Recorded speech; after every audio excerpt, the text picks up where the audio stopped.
Сәлеметсіз бе, Бағдат ханым? Сіз осы компанияда көптен компания өнімдерін ішіп жатсыз. Бүгін осы өнімнен қандай нәтиже алдыңыз? Сол жайында айтып кетсеңіз. Менің атым Бағдат, 63 жастамын. Мен наследственный гипертоникпіз біз. Осы магний водородты ішкелі маған 2 жылдай уақыт болып қалды.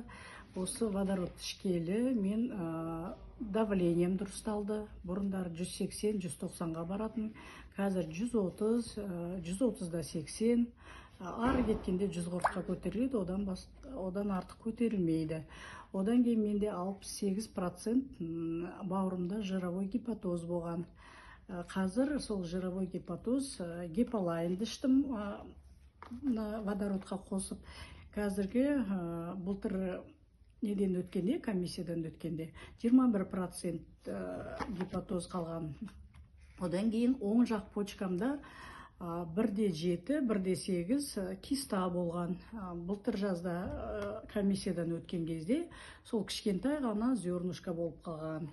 Одан кейін бел омыртқамда 4 жерде протрузия, 3 жерде грыжа болатын. Таңертең тұрғанда мен жүре алмайтын, белім ауырып тұратын. Енді МРТ жасатқан жоқпын, бірақ қазір белімде ауырғанын қойды.